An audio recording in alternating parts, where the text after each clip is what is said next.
सेठ जी ने भोलेराम पे मुकदमा चला दिया था और दूसरे दिन सेठ जी और भोलेराम दोनों अदालत में हाजिर हो गए थे।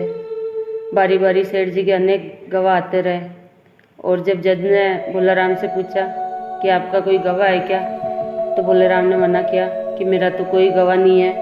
तो बोले तुम्हारे तीसरा कोई गवाह हो तो उसको पेश करो। तो सेठ जी ने कहा कि भाई मेरा तो गवाह है लेकिन भोलेराम का कोई भी गवाह नहीं है। तो भोलेराम ने कहा कि मेरा गवाह तो रघुनाथ जी है और रघुनाथ जी जाने ये सब कुछ क्या हो गया। और वो बड़ा मायूस हो गया था और इसी तरह से रोने लगा।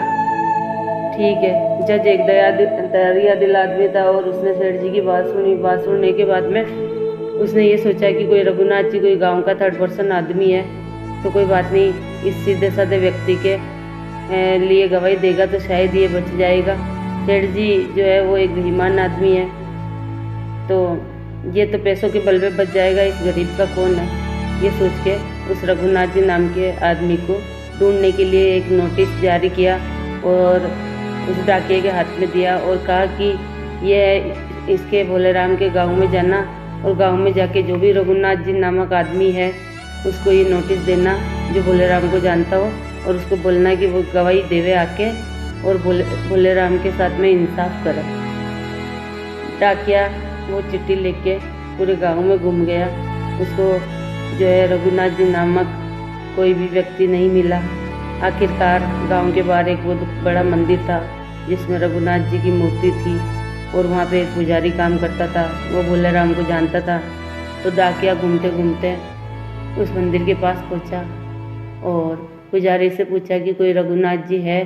तो पुजारी जो है वो भी भगवान का बड़ा भक्त था। उसने कहा कि यहाँ तो कोई रघुनाथ जी नहीं है, सिर्फ ये रघुनाथ जी यही जो मंदिर में बैठे वही रघुनाथ जी है और कोई नहीं है।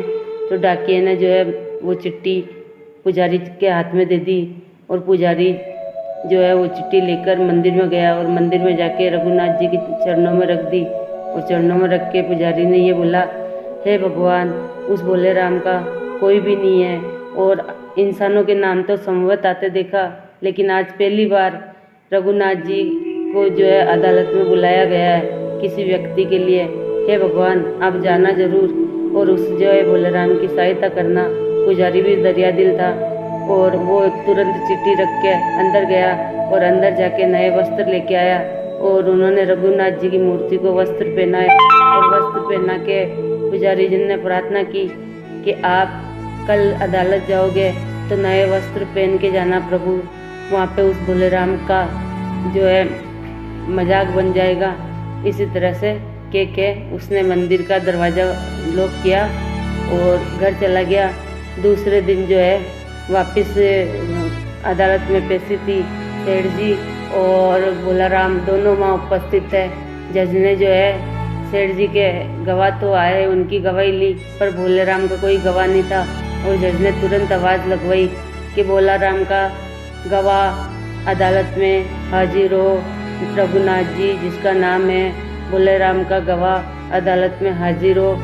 इस तरह से उन्होंने 2-3 आवाज़ें लगाई और तुरंत जो है एक बुजुर्ग आदमी अदालत में आया और अपना हाथ ऊपर खड़ा करके बोला कि मैं हूँ भोलेराम का गवाह, मैं रघुनाथ जी हूँ और मैं इसके पक्ष में गवाही दूंगा। तो भगवान जो है कटहरे में खड़े हो गए।